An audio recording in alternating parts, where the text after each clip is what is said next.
नमस्कार साथियों, Kota online classes में आप सभी का स्वागत है।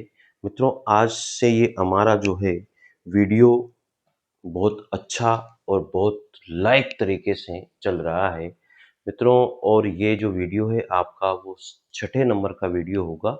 बहुत ज़बरदस्त वीडियो है यार, मज़ा आ गया। मतलब स्टूडेंट ने बहुत सराहना करी है इसकी और बहुत खतरनाक लगा है। स्टूडेंट बहुत सारे स्टूडेंट के मैसेज आते हैं कि सर मज़ा आ गया, जिस तरह से आप करवा रहे हो बहुत तगड़ा रिवीजन हो रहा है। मित्रों, मैं आपसे ये भी कहूँगा कि अगर इन्हीं नोट्स को आप मंगवाना चाहते हैं अपने घर पर, तो ये नोट्स आपके घर पर ब्रह्मास्त्र नोट्स के नाम से ये आएंगे। और इनकी प्राइस जो है 385 रुपये है साथियों, मात्र 385। इसमें स्पीड पोस्ट वगैरह का सारा खर्चा इसी के अंदर है, आपको कुछ भी एक्स्ट्रा देने की जरूरत नहीं है। तो आज ही आप लोग जो है डिस्क्रिप्शन में मोबाइल नंबर दिए हुए हैं, वहाँ जा कर के आप अपना एड्रेस वगैरह और पेमेंट वगैरह आप कर सकते हैं साथियों। ठीक है, तो ये सारी बातें मैंने आपको बता दी है। बाकी आपकी इच्छा है, आप यहाँ से पढ़ना चाहते हैं तो यहाँ से पढ़ लीजिए, जो भी आप करना चाहते हैं वो आपके ऊपर है। ठीक है मित्रों, तो चलिए देखते हैं हम आज यहाँ से देखते हैं प्रश्न नंबर, ये जो भी है चल रहा है अपना प्रश्न। तो प्रश्न है, बड़ सुख सार पाहोल तुह तीरे, छोड़ हित निकट नयन बह नीरे। ये प्रसिद्ध पद जो है किस विद्वान के अंतिम पद माने जाते हैं? बहुत तगड़ा प्रश्न है साथियों कि बड़ सुख सार पाहोल तुह तीरे, छोड़ हित निकट नयन बह नीरे। ये प्रसिद्ध पद जो है किस विद्वान के अंतिम पद माने जाते हैं, जो कि गंगा को समर्पित है साथियों। बड़ सुख सार पहुल तू तीरे, यानी कि तेरे तीर पर मुझे बहुत सुख प्राप्त होता है।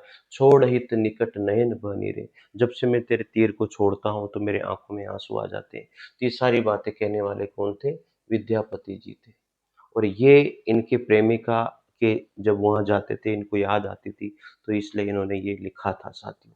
ठीक है, आगे बात करते हैं। मैं हिंदी कोकिल की काकली हूँ, मैं हिंदी कोकिल की काकली हूँ, जिस पर हजारों पक्षियों के कलरव को चीरती हुई कोकिल की काकली आकाश पाताल को रस प्लावित करती है और अपना स्वतंत्र अस्तित्व प्रकट करती है। उसी प्रकार उनकी कविता भी अपना परिचय आप दे देती है। विद्यापति के संबंध में ये कथन किस आलोचक का है?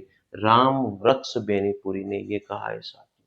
बहुत खतरनाक प्रश्न है मित्रों। मैं तो कहूँगा जितने साथी देखते हैं ना, मैं तो कहूँगा सबके पास ये ब्रह्मास्त्र नोट्स घर पे होने चाहिए। मैं आपको दिल की बात बता रहा हूँ, कोई 385 रुपये कोई माँ बाप नहीं होते हैं। ठीक है, उसके अंदर मैं आपको बता दूं 80 रुपये तो डाक खर्च ही लग जाता है। अब आप देख लीजिए जेरोक्स कितने की होगी, अब आप खुद भी जानते हो 2 रुपये पेज की तो जेरोक्स होती है आजकल। बाकी कर आपकी इच्छा है। मैं हिंदी कोकिल की काकली हूँ, जिस पर हजारों पक्षियों के कलरव को चीरती हुई कोकिल की काकली आकाश पाताल को रस प्लावित करती है और अपना स्वतंत्र अस्तित्व प्रकट करती है। उसी प्रकार उनकी कविता भी अपना परिचय आप दे देती है। विद्यापति के संबंध में ये बात कही गई है, लेकिन किसने कही है? राम वृक्ष बेनीपुरी ने। किसने कही है? राम वृक्ष और बेनीपुरी। गेहूं और गुलाब इनकी रचना थी ना राम वृक्ष बेनीपुरी की, याद है ना आपको? आगे है अगला प्रश्न है, विद्यापति का विरह वर्णन, विद्यापति का विरह वर्णन प्रेमिका के हृदय की तस्वीर है। क्या जबरदस्त यार बातें कही है, मजा आ गया भाई साहब। ऐसा लगता है जैसे शायद यहीं से पेपर बनेगा अब 100%।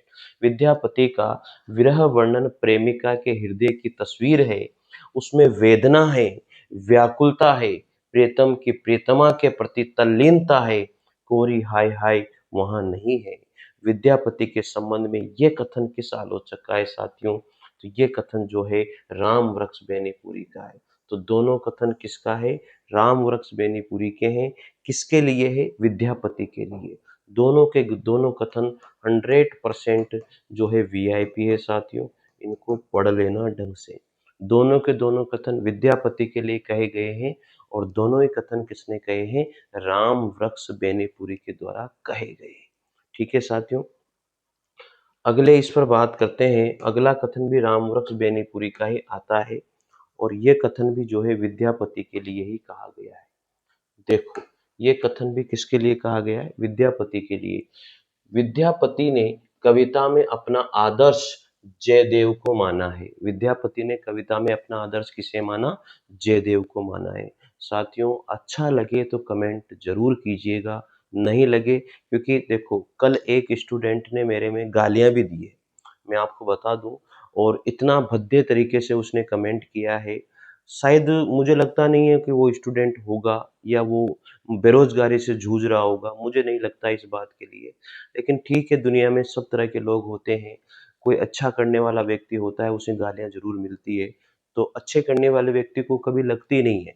और उसने दे दिया कमेंट, ऐसा उल्टा-पुल्टा कर दिया, ठीक है। एक ने कहा कि सर आप तो किताबें बेचने के लिए ज़्यादा प्रचार करते हो। अरे भाई, मैं ज़बरदस्ती थोड़ी कर रहा हूँ किसी के साथ यार। आप लो या मत लो, वो तो आपकी इच्छा के ऊपर है ना यार। मेरा फर्ज़ तो है ना बताना। ये तो बताना पड़ेगा ना। लेकिन ठीक है, बहुत बुरा लगा इस चीज़ के लिए, पर सब तरह के लोग होते हैं, ठीक है साथियों। विद्यापति ने कविता में अपना आदर्श जयदेव को माना है। लोग इन्हें अभिनव जयदेव कहते हैं। बिल्कुल सही है। विद्यापति को ये प्रश्न बहुत बार आता है कि अभिनव जयदेव किसे कहा जाता है? विद्यापति को कहा जाता है। अभिनव जयदेव किसे कहा जाता है? विद्यापति को कहा जाता है। बहुत बार ये प्रश्न आता है। कहते हैं, अतः जयदेव के समान वे संगीत पूर्ण कोमल कांत पदावली में श्रृंगारिक रचना रचते थे। क्या रचना? श्रृंगारिक रचना रचते थे। विद्यापति के संबंध में ये कथन किस आलोचक का है? ये भी किसने कहा? राम वृक्ष बेनीपुरी ने कहा। तो साथियों, राम वृक्ष बेनीपुरी ने विद्यापति को बहुत अच्छी तरीके से टारगेट किया है, अर्थात उन्होंने बहुत अच्छी बातें उनके लिए कही है। टारगेट का मतलब बुरा नहीं, आप यहाँ पर अच्छी बात है, ठीक है मित्रों। तो पढ़ते रहिए। तो विद्यापति को क्या कहा जाता है? अभिनव जयदेव भी कहा जाता है, क्योंकि विद्यापति ने अपनी कविता में जो आदर्श माना है वो जयदेव को ही माना था, इसलिए इनको भी अभिनव जयदेव कहा जाता है। क्योंकि इनके द्वारा भी, क्योंकि विद्यापति के द्वारा भी जयदेव के समान जो है संगीत पूर्ण कोमल कांत पदावली में श्रृंगारिक रचना रची गई थी, इसलिए इनको भी जो है अभिनव जयदेव की संज्ञा दी जाती है। किसको? विद्यापति को। ठीक है, यहाँ तक बात समझ में आ गई होगी। आगे बात करते हैं। विद्यापति में भक्ति भावना थी, किंतु उन पर श्रृंगार भावना ने विजय पा ली थी। उनके पदों को सुनकर चैतन्य महाप्रभु भक्ति के आवेश में लोटपोट हो जाते थे। बहुत तगड़ी बात है साथियों, मजा आ गया इन बातों को सुन करके, मुझे खुद को भी मजा आ गया। आप सोचिए, आप विद्यापति में भक्ति भावना थी, किंतु उन पर श्रृंगार भावना ने विजय पा ली थी। उनके पदों को सुनकर के कौन लोटपोट हो जाते थे? चैतन्य महाप्रभु, गौरांग संप्रदाय के प्रवर्तक थे। चैतन्य महाप्रभु भक्ति के आवेश में लोटपोट हो जाते थे। विद्यापति के संबंध में ये कथन किस आलोचक का है साथियों? ये बाबू गुलाब राय का कथन है। किसका कथन है? बाबू गुलाब राय का कथन है। बहुत तगड़ा कथन है साथियों, इसको जरूर ध्यान रखना। आगे बात करते हैं। राधा का प्रेम भौतिक और वासनामय प्रेम है। आनंद ही उसका उद्देश्य है और सौंदर्य ही उसका कार्यकलाप है। ये कथन किस इतिहासकार का है? ये डॉक्टर राम कुमार वर्मा का कथन है। किसका है? डॉक्टर राम कुमार वर्मा का। राधा का प्रेम भौतिक और वासनामय प्रेम है, आनंद ही उसका उद्देश्य है और सौंदर्य उसका कार्यकलाप है। ये कथन किस इतिहासकार ने कहा? बाबू गुलाब राय, सॉरी, डॉक्टर राम कुमार वर्मा के द्वारा ये कहा गया है। डोला मारूरा दोहा के दोहों को हेमचंद्र और बिहारी के दोहों के बीच की कड़ी माने जाती है। तो ये किसने माना है? ढोला मारूरा दोहा कवि कल्लोल की रचना है। ढोला मारूरा दोहा के दोहों को हेमचंद्र और बिहारी के दोहों के बीच की कड़ी किसने माना था? माता प्रसाद गुप्त के द्वारा माना गया है। किसने माना है? माता प्रसाद गुप्त ने माना है साथियों। आगे बात करते हैं। सकल सूर सामंत समरिभल जंत्र तंत्र तस, इस काव्य पंक्ति में कौन सा अलंकार है? ये तो सब बता देंगे, अनुप्रास अलंकार है, क्योंकि यहाँ पर जो है स स स वर्ण की आवर्ती अनेक बार होती है। अनुप्रास अलंकार क्या होता है? जिसमें वर्णों की आवर्ती अनेक, एक से अधिक बार अगर होती है तो वह अनुप्रास अलंकार होता है। ठीक है। एवं एमक अलंकार क्या होता है? जहाँ पर शब्दों की आवर्ती होती है लेकिन अर्थ अलग-अलग होता है, वहाँ एमक अलंकार होता है, ठीक है? रूपक अलंकार क्या होता है? जहाँ पर डैश बीच में आता है, आपने देखा होगा डैश आता है और वहाँ पर क्या होता है? शब्दों की आवर्ती नहीं होती लेकिन एक दूसरे के अपोजिट शब्द ऐसे लगते हैं, तो वहाँ पर क्या होता है? रूपक अलंकार होता है। और आपने देखा होगा उपमा अलंकार क्या होता है? जहाँ पर सा, से, सम, सरि, समान जो शब्द हैं, यानी कि जो वाचक शब्द हैं, अगर इनका प्रयोग किसी पंक्ति में या काव्य पंक्ति में होता है, वहाँ उपमा अलंकार होता है। तो मनहु जानहु, ठीक है, मानो, ज्यों, ऐसे शब्दों का प्रयोग अगर होता है, ऐसे वाचक शब्दों का प्रयोग अगर होता है, तो वहाँ उत्प्रेक्षा अलंकार होता है साथियों। तो बहुत सारे अलंकार मैंने आपको बता दिए यहाँ पर। काव्य भी हम लोग पढ़ेंगे, यहाँ पर घबराना नहीं है, सब कुछ पढ़ेंगे। पृथ्वीराज विजय किस भाषा की रचना थी? पृथ्वीराज विजय जो है साथियों, डिंगल पिंगल किसी की रचना नहीं थी। पृथ्वीराज जो विजय है साथियों, वो संस्कृत भाषा की रचना थी। किस भाषा की? संस्कृत भाषा की। पृथ्वीराज विजय मूलतः किस लिपि में आबद्ध थी? शारदा लिपि में। देवगिरी का आधुनिक नाम क्या था? दौलताबाद। देवगिरी का आधुनिक नाम क्या था? दौलताबाद था मित्रों। ठीक है, आगे बढ़ते हैं। अगला है बीसल देव रासो का काव्य रूप क्या रहा है? जो बीसल देव रासो है उसका काव्य रूप क्या रहा है? तो बीसल देव रासो का जो काव्य रूप है वो एक गीति काव्य था। बीसल देव रासो क्या था? एक गीति काव्य था। वीर गाथात्मक रचना नहीं है। बीसल देव रासो वीर गाथात्मक रचना नहीं है। ठीक है, आगे। अपभ्रंश के भाषिक और व्याकरणिक रूप का स्पष्ट और सुव्यवस्थित विवेचन किसने किया है? हेमचंद्र के द्वारा किया गया था। याद रखना, अपभ्रंश के भाषिक और व्याकरणिक रूप का स्पष्ट और सुव्यवस्थित विवेचन किसके द्वारा किया गया? हेमचंद्र के द्वारा। सिद्ध हेमचंद्र शब्द अनुशासन, ये आती है भाई, ये ग्रंथ, ये इसके बारे में पूछा जाता है। सिद्ध हेमचंद्र शब्द अनुशासन के रचनाकार कौन थे? हेमचंद्र थे। आशु कवि की रचना आप सबको पता है, चंदन बालाराज किसकी रचना है? आशु कवि की रचना है। अपभ्रंश के प्रथम महाकवि किसको माना जाता है? स्वयंभू को माना जाता है। ठीक है, पढ़ते जाइए स्पीड के साथ। आचार्य रामचंद्र शुक्ल ने आदिकाल के तृतीय प्रकरण में किसका विवेचन किया था? तो वीर गाथा काव्य का प्रकरण, यानी कि आचार्य रामचंद्र शुक्ल ने आदिकाल के तृतीय प्रकरण में किसका विवेचन किया? वीर गाथा काव्य का विवेचन किया था। हिंदी का सबसे प्राचीन छंद किसको माना जाता है? दोहा को माना जाता है। अपभ्रंश को पुरानी हिंदी मानते हुए हिंदी साहित्य का आरंभ 7वीं और 8वीं शताब्दी थे, किसने माना था? चंद्रधर शर्मा गुलेरी ने।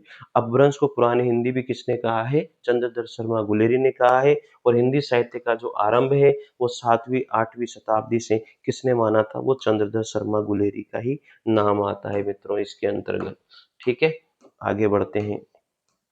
आदिकालीन कृतियां जो नोटिस मात्र हैं, आदिकालीन कृतियां जो नोटिस मात्र है साथियों, जयमयंक जस चंद्रिका और कीर्ति पताका। याद रखना, आदिकालीन जो कृतियां हैं वो नोटिस मात्र है, केवल नोटिस मात्र है। तो साथियों कौन कौन सी कृतियां हैं? जयमयंक जस चंद्रिका और एक कीर्ति पताका। कीर्ति पताका किसने लिखी थी? सबको पता होना चाहिए यार, विद्यापति ने। और जय मयंक जस चंद्रिका किसने लिखी थी? मधुकर कवि के द्वारा। आचार्य रामचंद्र शुक्ल ने आदिकाल के द्वितीय प्रकरण को क्या कहा था? अपभ्रंश काल कहा था। ये प्रकरण याद रखना भाई, तृतीय प्रकरण को वीर गाथात्मक बात कही और द्वितीय प्रकरण को उन्होंने अपभ्रंश काव्य कहा है। याद रखना इन बातों को, फिर क्या कहोगे कि सर ये क्या मामला। हिंदी साहित्य हिंदी साहित्य के आदिकाल को अपभ्रंश काल किसने कहा था? चंद्रधर शर्मा गुलेरी ने। हिंदी साहित्य के आदिकाल को अपभ्रंश काल किसने कहा? चंद्रधर शर्मा गुलेरी के द्वारा भी कहा गया था। याद रखना इस बात को। मुझे पता है कि आप कमेंट करोगे इसके ऊपर के सर वो तो विश्वनाथ ने कहा था या इसने कहा था, लेकिन नहीं, हिंदी साहित्य के आदिकाल को अपभ्रंश काल चंद्रधर शर्मा गुलेरी के द्वारा भी कहा गया था। याद रखना। किसके साहित्य इतिहास ग्रंथ में आदिकाल के लिए चारण काल शब्द का प्रयोग नहीं हुआ है? डॉक्टर राम शंकर शुक्ल रसाल। बहुत तगड़ी बात है ये याद रख लेना। किसके साहित्य इतिहास ग्रंथ में आदिकाल के लिए चारण काल शब्द का प्रयोग नहीं हुआ है? डॉक्टर राम शंकर शुक्ल रसाल के। जॉर्ज ग्रेसन ने हिंदी साहित्य का आरंभ कब से माना था? 8वीं शताब्दी से। बहुत तगड़ा प्रश्न आया हुआ है। हिंदी साहित्य के आदिकाल को आरंभिक काल नाम से अभिहित किसने किया? मिस्र बंधुओं ने। प्रारंभिक काल और आरंभिक काल। तो आरंभिक काल के नाम से किसने किया था? मिश्र बंधुओं ने किया था। ठीक है।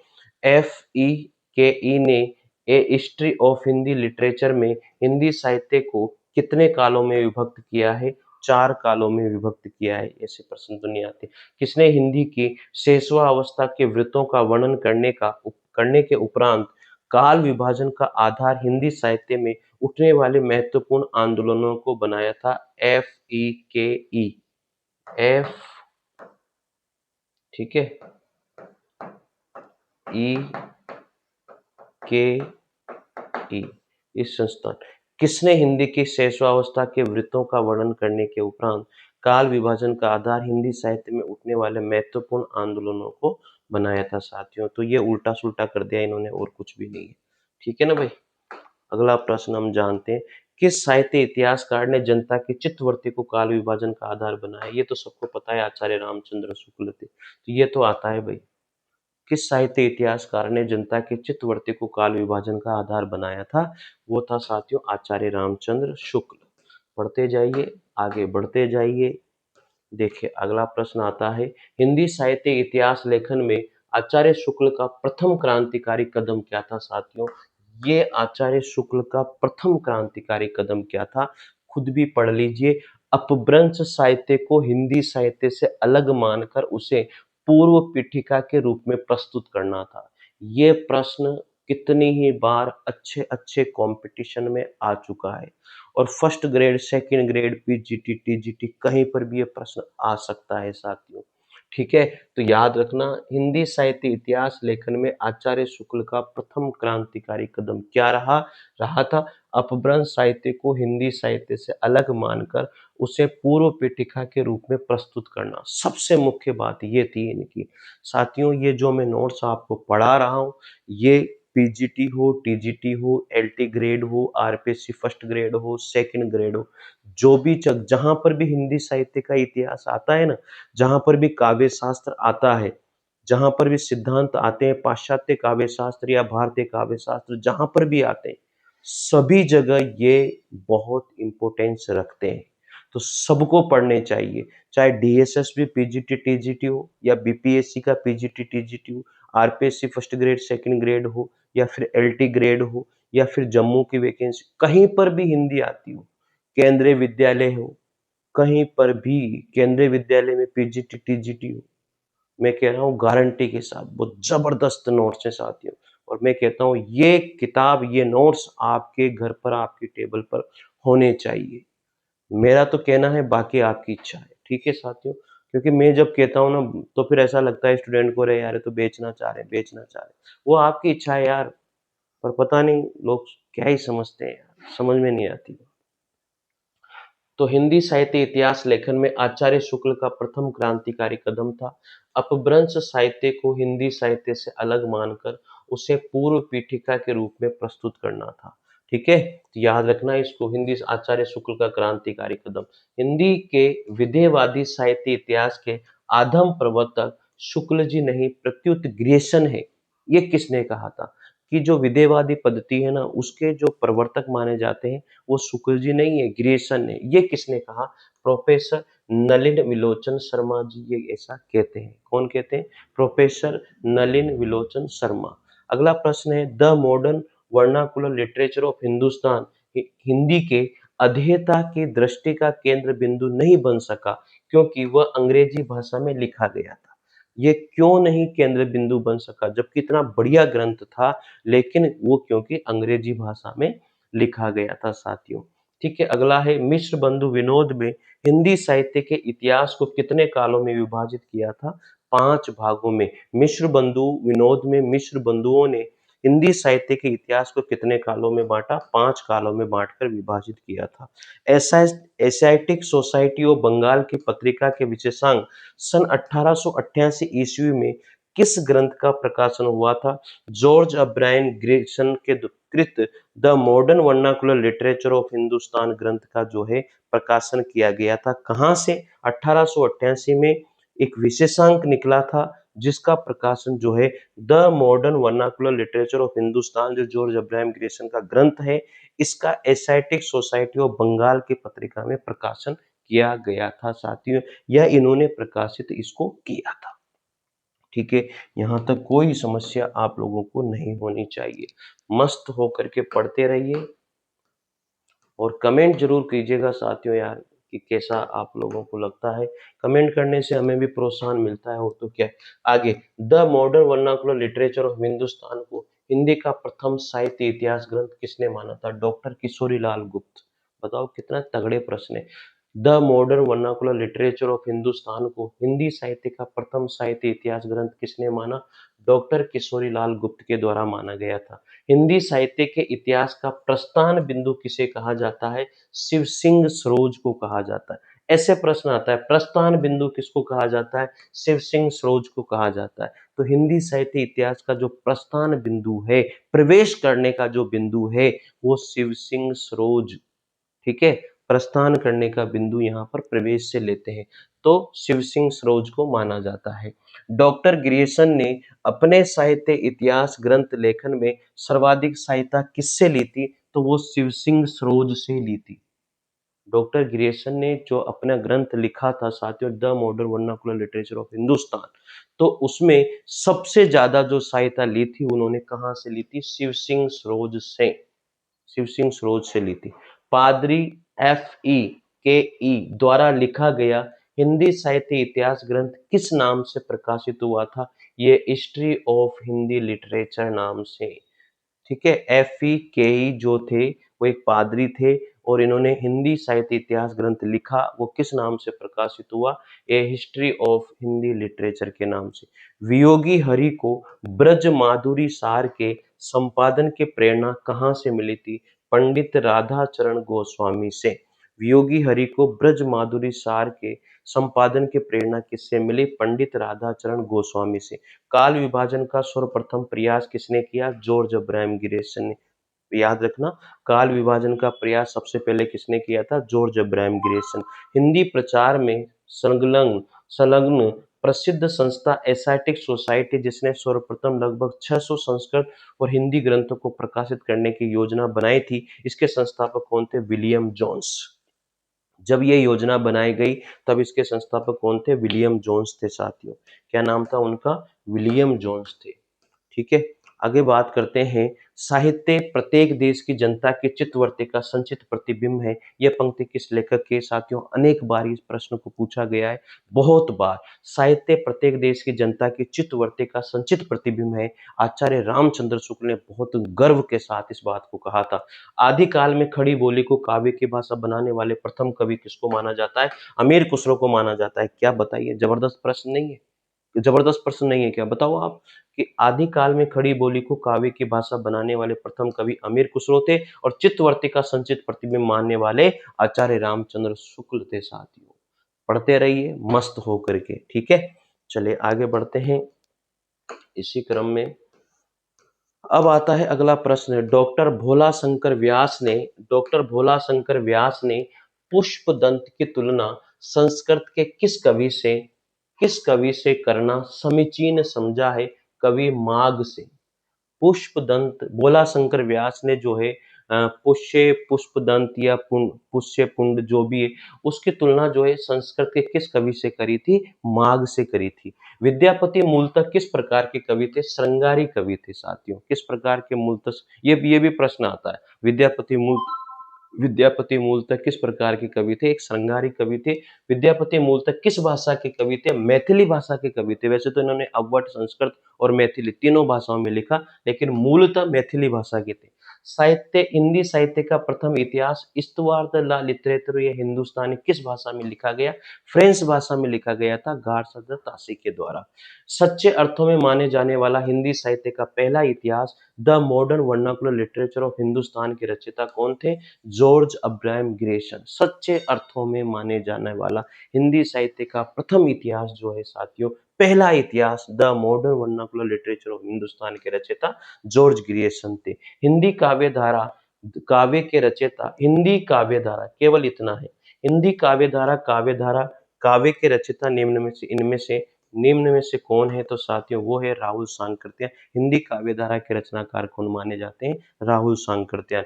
ये सिर नवे न राम को, ना ही गिरियो टूटू, आन दे नहीं परसरिए, ये तन जायो छूटू। ये पंक्तियां किसकी है? चरणदास जी की पंक्तियां हैं साथियों। किसकी पंक्तियां हैं? चरणदास जी की पंक्तियां। आगे पढ़ते हैं। कोशिश तो मेरी ज्यादा से ज्यादा प्रश्न कराने की होती है साथियों, अब आधे घंटे में जो करा देता हूँ वो सही है। कुटिल केस सुदेश पोह परिचित पिक सद, कमल गंध बयसंद हंस गति चलती मंद मंद। किसकी रचना है? चंद्रबरदाई ने। ये पंक्तियां किसकी है? चंद्रबरदाई की। गोरख जगायो जोग भक्ति भगायो लोग, सुक्ति में, सुक्ति से स्पष्ट है कि गोरखनाथ भक्ति विरोधी लग रहे हैं। गोरख जगायो जोग भक्ति भगायो लोग, गोरख जगायो जोग भक्ति भगायो लोग, सुक्ति से स्पष्ट है कि ये भक्ति एक विरोधी लग रहे हैं। हिंदी क्षेत्र की व्यापकता का वास्तविक प्रमाण या तो आदिकाल में मिलता है या फिर आधुनिक काल में मिलता है। किसका कथन था? रामस्वरूप चतुर्वेदी का कथन। बढ़िया बढ़िया पंक्ति है साथियों। हिंदी क्षेत्र की व्यापकता का जो वास्तविक प्रमाण है या तो आदिकाल में मिलता है या फिर आधुनिक काल में मिलता है। रामस्वरूप चतुर्वेदी ने ये कहा है। स्वयंभू का जो अपूर्ण ग्रंथ था साथियों, पहुमचर्यू, पहुमचर्यू इनका एक अपूर्ण ग्रंथ रहा है। स्वयंभू को अपभ्रंश का कालिदास किसने कहा है? डॉक्टर भयाणी के द्वारा कहा। स्वयंभू को अपभ्रंश का कालिदास किसने कहा? डॉक्टर भयाणी ने। अपभ्रंश का भवभूति किसको जाता है? पुष्पदंत को। अपभ्रंश का अप स्वयंभू को अपभ्रंश का कालिदास किसने कहा? डॉक्टर भयाणी ने। स्वयंभू को भवभूति कौन कहते? स्वयं अपभ्रंश का भवभूति, अपभ्रंश का भवभूति कौन है? पुष्पदंत है। प्राकृत अनुशासन के लेखक पुरुषोत्तम देव को माना जाता है। महापुराण के रचयिता पुष्पदंती है। अणीय कुमार चरिव के रचयिता कौन है? पुष्पदंत है। अणीय कुमार चरित के रचयिता किसको माना जाता है? पुष्पदंत को माना जाता है।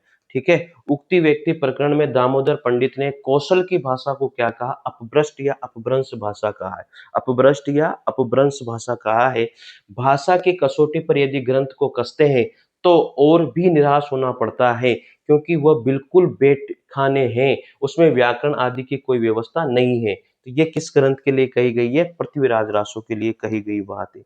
नहीं है। आचार्य शुक्ल का जो कथन है, ये ग्रंथ के किस ग्रंथ के संदर्भ में कही गई बात है? पृथ्वीराज रासो ग्रंथ के संदर्भ में कही गई बात है। इसको याद रखना।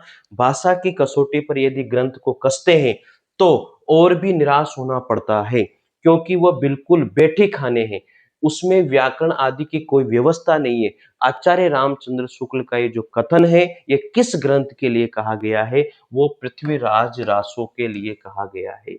पृथ्वीराज रासो के लिए कहा गया है साथियों। तो मित्रों, ये जो है आज की क्लास को हम लोग यहाँ पर ही समाप्त करेंगे। और मुझे जहाँ तक लगता है आप लोगों को अच्छा लग रहे होंगे प्रश्न, और आप पढ़ते रहिए कंटिन्यू। और इन्हीं प्रश्नों को अगर आप अपने घर पे, आपके टेबल पे रखना चाहते हैं कि होने चाहिए साथियों, मैं तो ये कहूँगा कि आपके पास होना चाहिए। मात्र 385 रुपये रेट है और इसमें डाक खर्च भी इसी के अंदर है। बताओ, इससे आसान कुछ नहीं है। क्योंकि साथियों क्या होता है कि जेरोक्स भी बहुत महंगी आती है। बहुत सारे साथी कहते हैं ज़्यादा रेट है, वो रेट है। अरे यार, ज़्यादा रेट नहीं है, माना करो।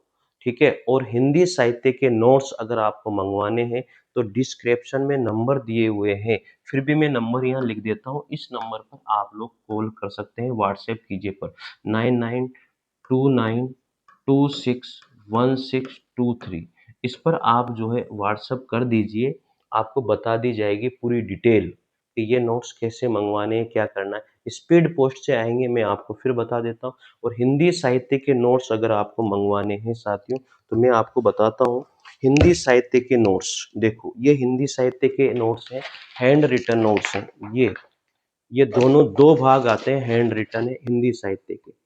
साथियों, मैं आपको बता देता हूँ, कहीं पर भी जहां पर भी हिंदी साहित्य का इतिहास आता है, चाहे वो डीएसएसबी पीजीटी टीजीटी हो, एलटी ग्रेड हो, या फिर RPSC first grade second grade हो, या फिर बीपीएससी पीजीटी टीजीटी हो, जहां पर भी हिंदी साहित्य का आता है साथियों, वहां पर इनसे बाहर नहीं आएगा। ये पूरे के पूरे हैंड रिटन नोट्स है साथियों, पूरे हैंड रिटन नोट्स। ठीक है। और जो ब्रह्मास्त्र है, देखो, हैंड रिटन हिंदी साहित्य का इतिहास कंप्लीट और ब्रह्मास्त्र को, इन दोनों को आप मंगवा सकते हो। एक मैंने व्याकरण के नोट्स भी निकाले, ग्रामर का, संपूर्ण ग्रामर के नोट्स है, संपूर्ण ग्रामर के नोट्स हैं। ये देखो, सामान्य व्याकरण है, ये भी पूरा हैंड रिटन है, पूरा का पूरा कंप्लीट, पूरा का पूरा कंप्लीट हैंड रिटन है। तो ये भी अगर आप मंगवाना चाहें तो आप मंगवा सकते हैं साथियों। मेरा काम है बताना, बाकी आपकी इच्छा है साथियों। और ये सेकंड ग्रेड का काव्य शास्त्र और शिक्षण विधियों के नोट्स हैं, ये प्रिंटेड हैं ये, ठीक है। तो आप इनको मंगवाइए, बहुत अच्छे हैं। मैं तो कहता हूँ कि इन नोट्स साथियों ज़्यादा कुछ पढ़ने की जरूरत नहीं है। अब इच्छा उनके ऊपर है जो मंगवाना चाहते हैं। मैं तो कह सकता हूँ, बाकी यहाँ पर मैं सब कुछ करवाने वाला हूँ इसी चैनल पर, इसलिए चैनल को जरूर सब्सक्राइब कीजिए और टेलीग्राम चैनल को जरूर साथियों ज्वाइन कर लेना, ठीक है, क्योंकि वहां पर इंफॉर्मेशन आती रहती है। टेलीग्राम चैनल को ज्वाइन करना बहुत जरूरी है, ठीक है साथियों। पहली बार अगर वीडियो मिलता है तो चैनल को जरूर सब्सक्राइब कीजिए, लाइक और शेयर जरूर कीजिएगा साथियों, अच्छा लगे तो। ये मेरा उद्देश्य है बताना। बाकी अगर आपको लगता है कि यार सर तो मतलब ये किताबों के बारे में बताते, ऐसा कोई उद्देश्य नहीं। मैं नहीं बताऊंगा साथियों, पता कैसे लगेगा? जो मंगवाना चाहते हैं उनको कैसे पता लगेगा? तो ये बताना भी बहुत जरूरी होता है। मैं नहीं कहता हूँ कि आप मंगवाइए से, जिसको मंगवाना वो मंगवाएगा, पर ठीक है, किसी को अच्छा लगता है, किसी को बुरा लगता है। दुनिया अनेक प्रकार की है मित्रों, अब वो आपकी इच्छा के ऊपर है। धन्यवाद। आज के लिए ये क्लास यहीं समाप्त करते हैं, अगली क्लास देखते हैं कल, ठीक है साथियों, मिलते हैं अगली क्लास में। जय हिंद, जय भारत, थैंक यू।